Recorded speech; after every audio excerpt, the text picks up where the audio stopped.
case antes ibalik diri ang cellphone.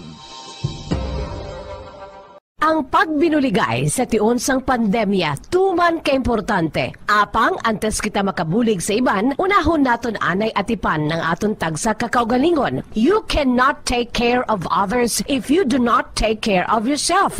Base sa World Health Organization o WHO, na sa tiun karon sang pandemic, madamo ang ginaigo sang stress. Pila sa masanag nga mga emotional symptoms nga maangot sa stress, ginakipansang, pagbatsyag sang kahadlok, pagkasubo, kag kaakig. Sa bahin sang physical symptoms, nagabatsyag sang pagkasakit sang ulo, may kabudlayan sa pagtulog kapag kaon. Sa bahin sang behavioral symptoms, nagakadulaan na sang gana o kon motibasyon sa pagtrabaho. Nagataas ang pag-usa sang alcohol o kon drugs, kag wala na nagatambong sa mga ginapakigbahinan sa nga religious, spiritual practices. Magun sini, iyari ang pila ka mga panugyan sang WHO agud nga makalikaw kita sa stress. Lingawon ang kaugalingon, pinaagi sa paghimo sa mga aktibidad nga imo gina-enjoy kag ginakaluyagan, kaangay sang pagbasa, pagkulokanta, pagsaot, pagluto, gardening, kag iban pa. Mag-exercise physically every day, magtulog sang temprano or getting enough sleep, eat well,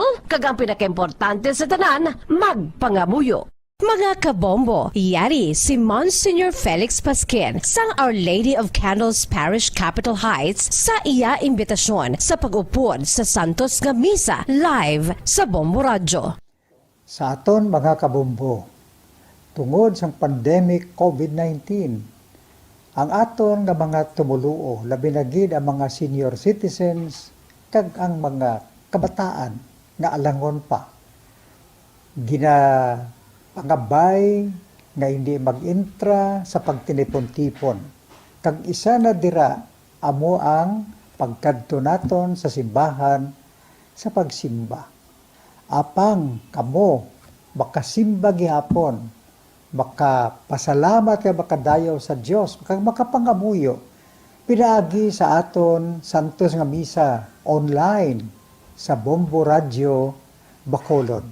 Nga aton ginahiwat kada alas 6:30 sang aga. Ini sa liwat ang inyo alagad, Monsignor Felix P. Pasquin, nga padayon nga nagaagda sa inyo.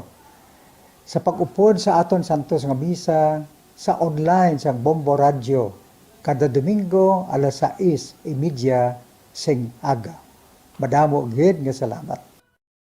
Yari ang importante nga pahanumdom nga dapat sundon. Magsuksok gid sang face mask, santo sa no mask, no entry policy. Maghugas sang kamot kag magamit sang alcohol o kon alcohol-based sanitizer sa pag-disinfect. Likawan ang pagtandog sa mata, ilong kag baba. Magsunod sa physical distancing para malikawan ang paglaptas ng mikrobyo o kung anuman nga sa isang virus. Samtang nagsugod na ang tigululan, madamo sa aton ang nanamian sining season. Malamig ang panahon kag makasuksok kita sang aton paborito nga jacket. Apang mayara man ini sang mga risgo, partikular na ang pagduging sang mga balatian dala sang virus kag bakterya. Yari ang mga simple nga tips kag precautions nga dapat naton dumdumon agod makapabilin nga healthy subong nga tig-ululan. Maghanda sang kagamitan para sa sining nga season. Halimbawa amo ang payong kag raincoat. Maghanda man sang waterproof nga sapatos o kun botas kung ikaw masami nga nagalakat agod hindi mahulom ang imo tiil sa tubig ulan. Hindi magkalipat nga magpaligo matapos kung ikaw ang makapahulom o kung mabasa sang tubig ulan. Makabulig ini agud mabalik sa normal ang temperatura sang imo lawas. Maghalong sa imo ginainom nga tubig. Tandaan nga masami makuha ang waterborne diseases sa tion sang tig-ululan. Maghalong sa mga contaminated nga tubig, ilabi na gid sa mga ilimnon nga imo mabakal sa higad sang dalan. Mas maayo nga magdala ka sang imo kaugalingon nga tubig, purified man o kung sterilized. Masami nga tinlui ang imo palibot. Tandaan nga ang wala nagailig nga tubig amo ang ginaitlugan sang lamok nga mahimo magdala sang makamamatay nga balatian kaangay sang dengue fever. Ulaa ang tubig nga imo makit-an sa mga tray, pet water bowls, inflatable pools, decorative urns o kon anuman nga ginatiniran sang tubig sa inyo balay. Likawi ang pag-ubog sa baha, ilabi na ko nagatiniil ka lang. Oo, masadya ang magtiniil kag maglusong sa tubig, apang tandaan, dari mo mahimo makuha ang leptospirosis, isa ka bacterial disease nga nagalap na bangod sang baha nga mayara sang ihi kag iban pa nga bodily fluids sa mga sapat kaangay sang ido kag ilaga. Ipabilin nga matinlo ang imo kamot, tandaan man nga ang sipon kagilanat ang nagaduging sa tion sang tigululan, agod mabuligan mo ang imo.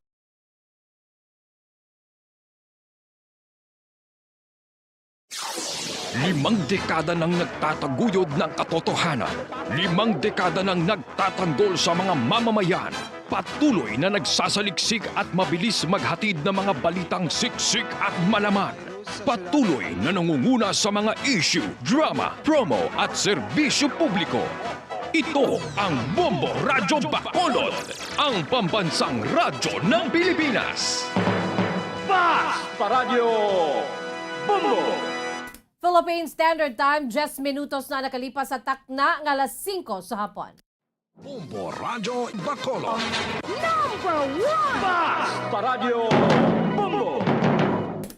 Maayong hapon syudad sang Bacolod, kabugusan nga probinsya sa Negros Occidental, bugos nga Pilipinas kag bugos nga kalibutan. Iyan naman ang pagdulong namon sa inyo sa madalalag ko bag-o. Mainit-init pa ang mga balita diri sa Bombo News and Views Afternoon Edition. Subong adlaw Lunes, petsa 22 sa bulan sa Nobyembre 2021. Kag sabahin naman sa aton sininga Bombo Radio Star FM Christmas Countdown. Mayara na lamang kita sang 33 dias nga nabilin antes magabot ang adlaw sang Pasko. Mga kabombo, una kita sa aton sa mga headlines. In charge sa vaccine distribution sa Negros Occidental, ginatag na wala pa makaumpisa ang probinsya sa pag-rollout sa booster shot sa A1 sector.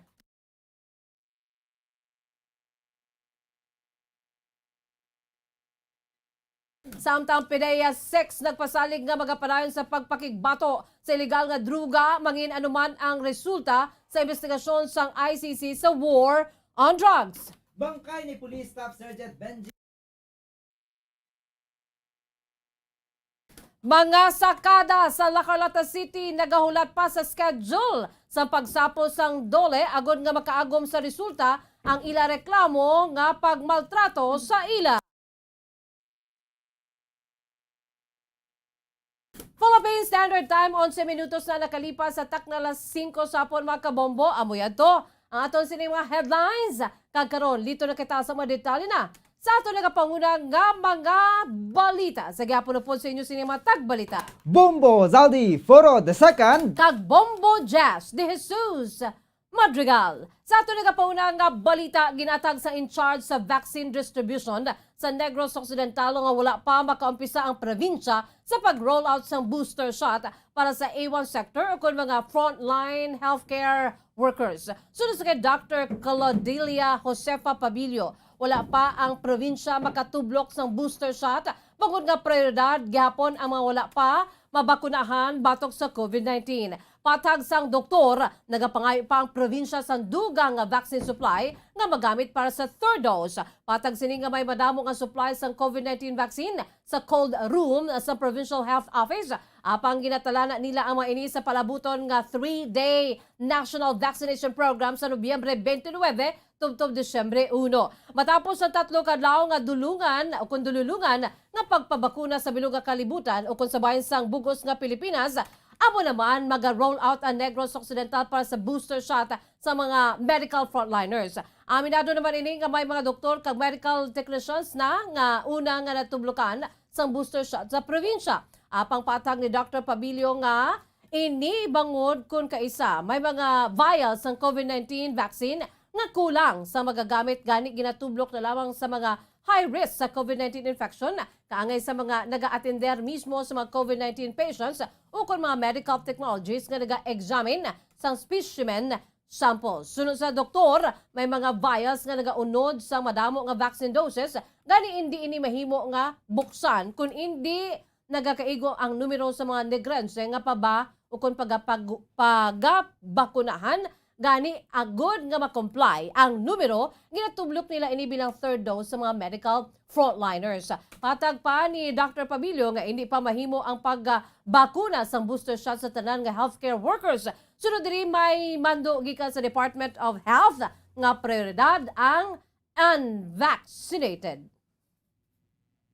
wala pa gid naka-start naka-take off yet sa pag-atag sa booster shot. Because based on the department memo from the DOH, we have to submit pa our need. Kaya ang available naton nga vaccines, our priority is ining mga unvaccinated. We still have to ask for the stocks alin sa DOH.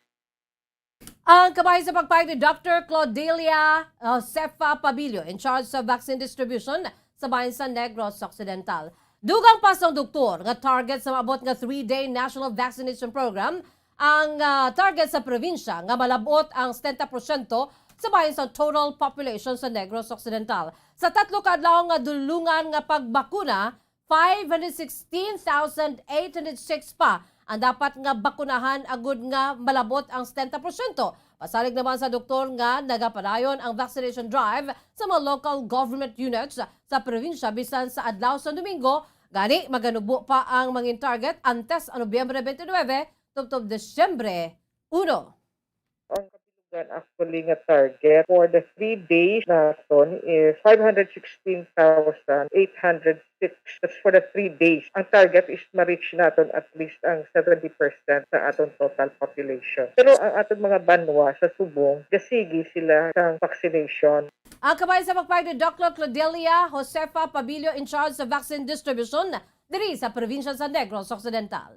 Nakigbahin ng Negros Occidental Police Provincial Office o kondokpo sa pagpatigayon sa World Day of Remembering All Traffic Victims and Survivors. Ginpangunahan ni NOCPO Director Police Colonel Romy Palge ang komemorasyon niya ginpatigayon sa Negros Occidental Provincial Capital, Lagun. Naghatag maninis ang mensahe sa mga nagadala sang motorsiklo o mga pampubliko o pribado nga mga salakyan nga mga irresponsable sa dalan. Panugyan sini sa mga motorista nga maghalong agad mayara sang kahilwayan sa dalanon sa probinsya sa Negros Occidental. Naghalad man ang mga inisang pagpangamuyo sa mga nadulaan sang kabuhi bangod sa aksidente sa dalan. Suno kay Palge, humalin Enero tubtob Nobyembre subong nga tuig, nagdangat na sa 743 ang kabugusan nga nadulaan sang kabuhi bangod sa aksidente sa dalan. Ang pinakamadamo nga road accident ang na-record sa probinsya ang natabo sa Kabangkalan City. Samtang may pinakamanubo naman nga traffic accident tamo ang syudad sang Sipalay. Apang ginalantaw man sang NOCPO Director nga mahimo man nga madamo ang reported cases sa iban nga local government units o kon LGUs. Kung may posibilidad man nga wala na report ang iban nga mga aksidente sa dalan, gani manubo ang reported traffic accident sa iban nga LGU. With the presence of our Chief of Police and Command Group of Negros Occidental, this shows our support, ma'am, to lessen the traffic accident dito sa Negros Occidental. Based on record, we have 743 victims from January to November 2021. Ang kaban sa pagpahayag ni NOCPO Director Police Colonel Romy Palge.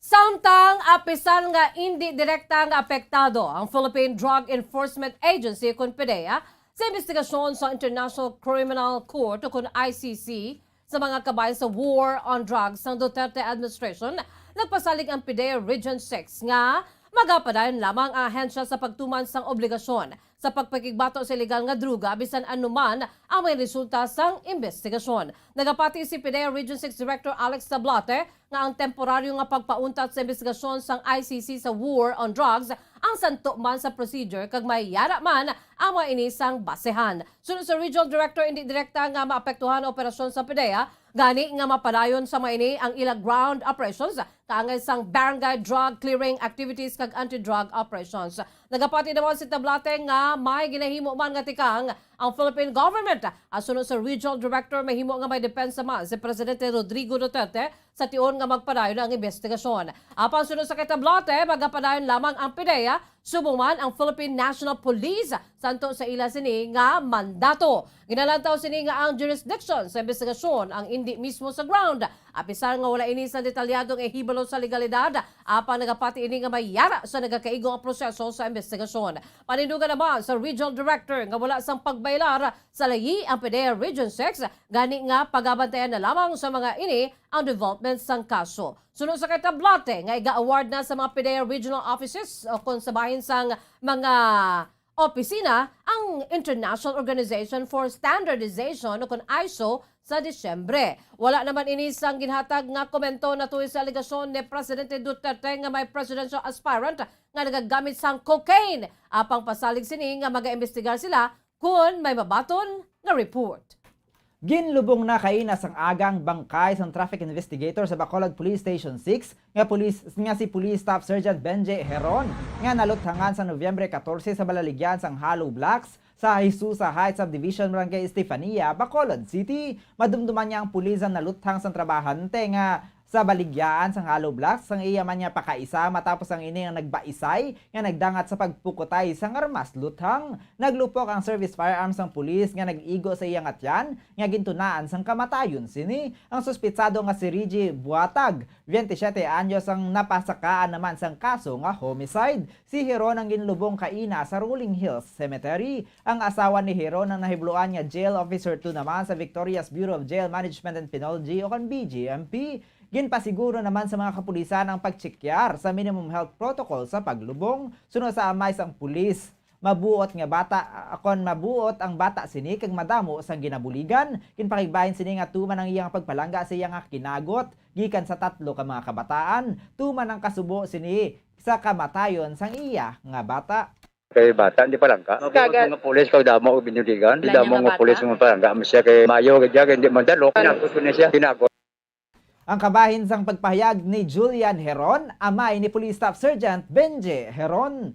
Samtang nagasakit naman ang tagipusoon sang iloy sang biktima. Sa nain kamatayon sini labi na nga mapinalanggaon sunod diri ang iya nga bata. Dugang pasang iloy nga si Heron ang breadwinner sa ila nga pamilya. Payag sini nga 3 ang ila anak kung sa diin ang suba nga babaye ang may kaugalingon na nga pamilya. Samtang ang kaduha naman nga lalaki ang naguntat sa trabaho bangod sa balatian kung sa diin ini ang nagapaidalom sa dialysis sa karon. Sunod sa iloy 85 anyos na ini. Gani mas pakamaayuhon pa sini kun siya ang nadisgrasya. Gani masakit para sa iya nga ang kinagot pa sini ang nadula. Dugang pa nga pahayag sini nga nakibot pa ini sang nagring ang iya nga cellphone. Kag makita nga numero sa nagtaliwan nga anak ang nagtawag sa iya. Nagapati ang iloy nga nagapahanumdum sang iya nga anak nga palangga niya ang mga ini. Aminado ini nga bisan may asawa na kag isa ka bata si Police Staff Sergeant Heron. Kalakip sila gihapon sa prioridad sang ila kinagot. Sakit gidugaan ko. Amo na siya nga amo na sa balaan ko gid mapinalang ka ng bata ang tagipusoon niya pusong mamo haluan nagbulig sa iya si katao kag siya tuod siya nang amon nga breadwinner namon. Masubo kay siyang kinagot siya pang nadula. Sa totoo nagasiling ko kung kulang lang ko patapos sa Ginoo hindi ko makaya. Damo ko pamangkot nga siya nga hindi ako kay para hindi ko makita nga amo na ning edad ko. Ang kabayan sa pagpahayag sang iloy ni Police Staff Sergeant Benji Heron. Samtang sa iba pinato nagapuna nga balita paraan pa sa karon nga nagahulat ang mga sakada sa Hacienda Candelaria, La Carlota City, Negros Occidental sa schedule sa pagsapol sa Department of Labor and Employment Control agon nga makaagon sa maayo nga resulta gikan sa aligasyon nga pagpamigos sa ila sini nga handler. Ang masakada nagikan pa sa labas aklan kag gin-recruit agod nga magtapas sang tubo dili sa probinsya kadungan sa panugyan nga sila ang pagasweldohan sang 150 pesos kada adlaw. Apang 130 pesos gid lamang ang nabaton sa mga ini kag ginatipid pa ang ginahatag nga pagkaon.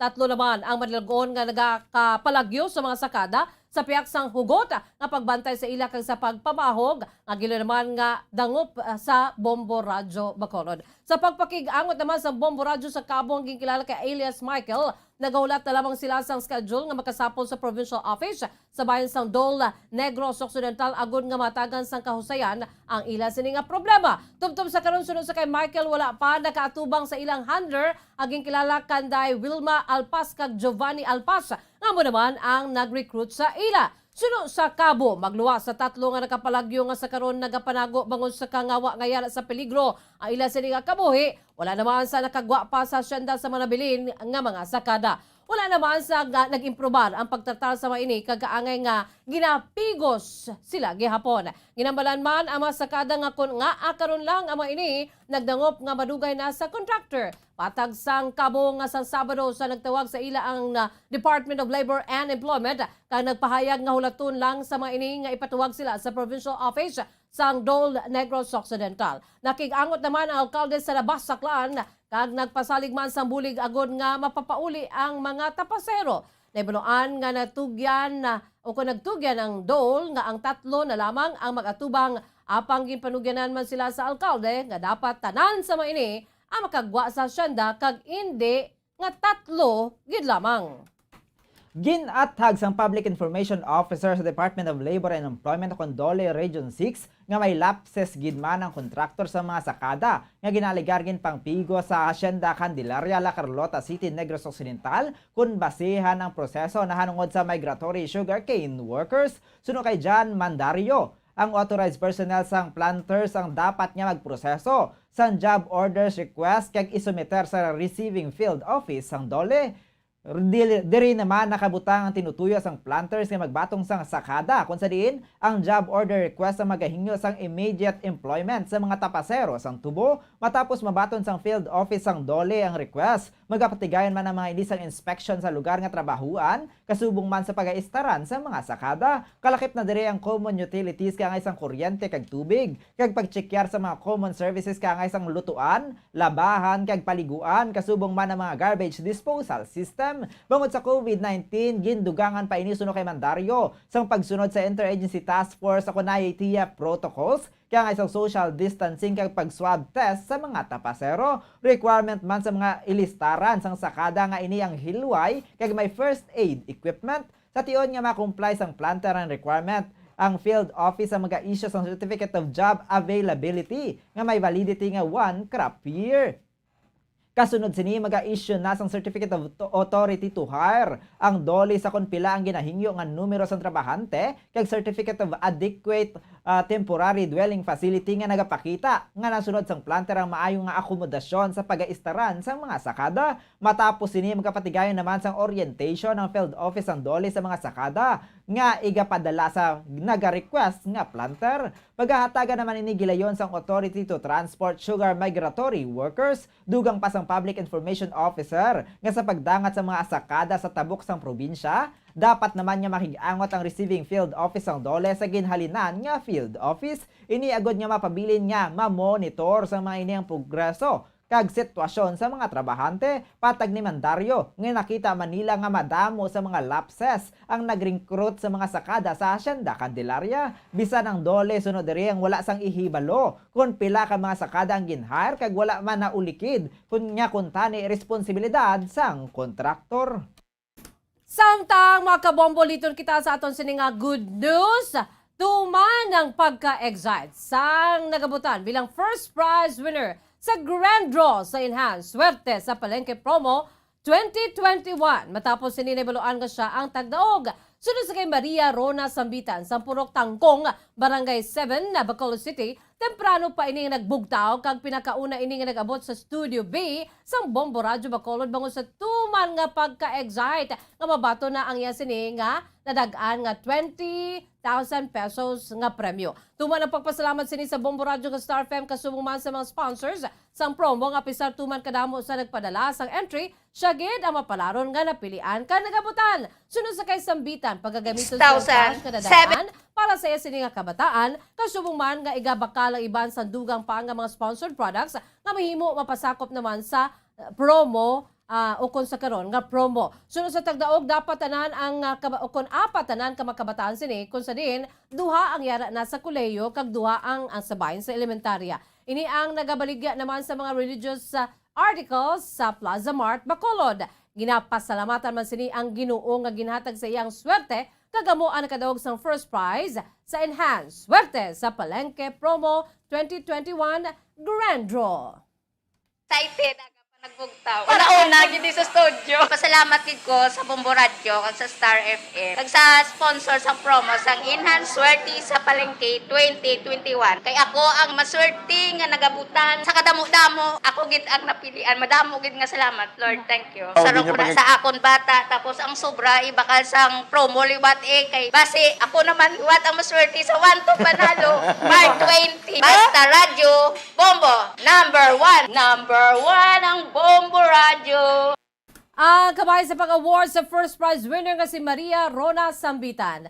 Samtang tuman man ang kalipay sang second prize winner matapos sini mabasahan ang mensahe nga siya ang napilian nga tagdaog sa Grand Draw sang promo Kag suno pa sa kay Helen Palma, 64 anyos ang purok pagidait, Barangay 29 Bacol City, manugpanyapon pa ini kuntani sang ini ang ginpaybalo na nga magapatigay na sang paghatag sa ila sini nga nadagaan nga mga premyo. Dako ang pagpasalamat sini samtang ginabaton ang 10,000 ka pesos na cash, labi na kinahanglanon gid ini ang kwarta. Sunod kay Palma, nagisanon lamang ini sa syudad sang Bacolod, kag nagatrabaho bilang caregiver sa 91 anyos nga Iloy sa iya nga abyan. Samtang ang bata naman sini ang nagatrabaho na sa Iloilo. Igabakal naman sa tagdaog sa maintenance sa high blood, aya sini nabaton nga bugay, kag sa iban pagid nga mga panginahanglanon. Siyempre, nalipay gid ko nga nagdaog ako sa Bombo Radio. Ako ginagpasalamat ko kay kinalanon taman mo. Tuna nga hatag! 1,000, 2,000, 3,000, 4,000, 5,000, 6,000, 7,000, 8,000, 9,000, and 10,000. Bakal ko sa akong maintenance. Basta Radio, Bombo, number 1. Number 1 ang Bombo Radio. Wow! Amo yato masadya nga pang-award naton sa aton sa second prize winner nga si Helen Palma. Samtang yari pagiday, dako man ang pagpasalamat sa third prize winner sa Enhanced Swerte sa Palengke Promo 2021 nga ini ang napilian para magdaog sang 5,000 ka pesos nga cash na pamatud-an ni Desiree Bangkilio sa Barangay Baliwagan sa Banos sa San Enrique, Negros Occidental ang promo sang Bombo Radio ka Star FM ang makabuligid sa karon nga may kabudlayan tugas sang COVID-19 pandemic. Sunod sa kay Bangkilio gikan ini sa simbahan, ang nakibot na lamang ini sang gisugata siya sa mga kaingod balay, papauli, kag Ikaduha, 2,000 sa ini sa napilian para sa Grand Draw. Dako naman ang pagpasalamat sini sa Dios, bangon gid sa bata iya sini nga pangamuyo. Ang kwarta nga nadagaan ang paggagamito naman ini sa pagbakal sang bugas, bayad sa bilis sang kuryente o kung sabahin sang bill sang tubig kag kuryente, kag pagataga man sini ang 4 ka mga kabataan. 3 sa iya anak ang lalaki nga lunsay may trabaho na, samtang isa naman nga babae ang grade 10 junior high school student sa karon. Nagsimba ko. Pag-abot ko alin sa may simbahan, ang mga tao sa amo, nagsugata sa akon, kag nagpaybalo nga, nalawagan ko ng ngalan ko. Kay nag-prayer ko kay Lord, nga kabay nga magabutan akon nga ngalan sa Grand Draw, kasawik ay ako nagabutan. Kag salamat sa mahal nga Diyos nga ginsabat siya ang prayer ko. 1,000. Ikaduha, 2,000. ikatatlo, 3,000. ikaapat, 4,000. 5,000. Basta Radyo Bombo. Number 1. Number 1. Number 1 ang Bombo Radio. Ang aton pang-award sa third prize winner, Desiree Bangkilio, magluwas sa 3 nga napilian para major prizes. 5 ka iban pa ang ginpili naman bilang consolation prize winners na nagbaton sa tag 2,000 pesos cash.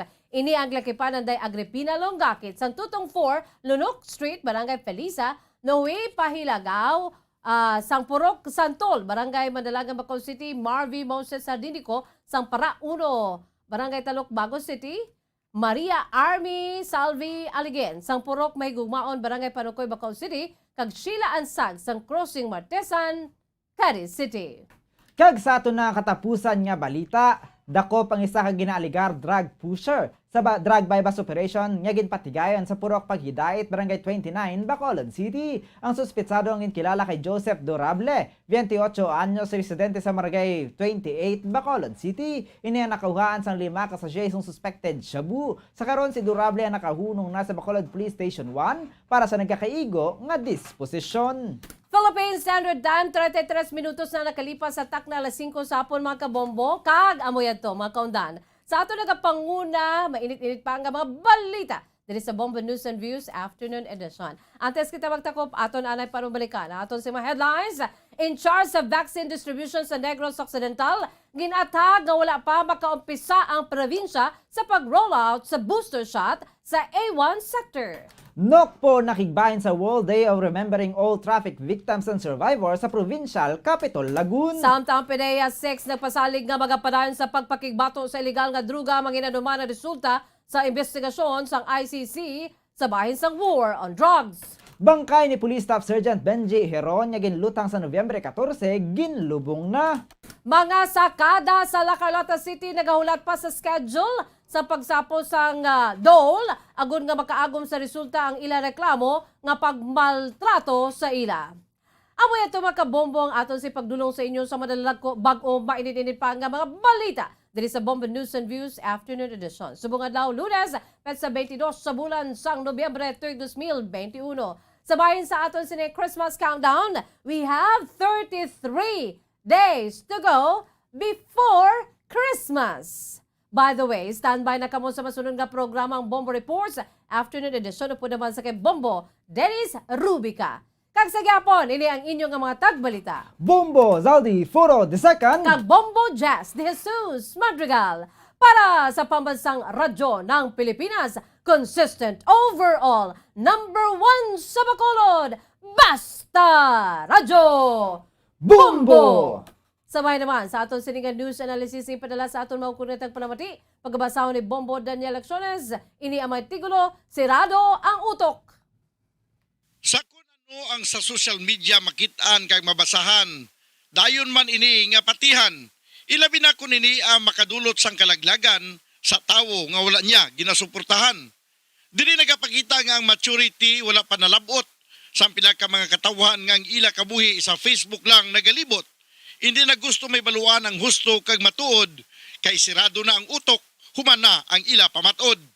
Tuman kadako ang kalitan nga gintugas ang Facebook, ilabi na sa mga tawo nga kurto ang utok.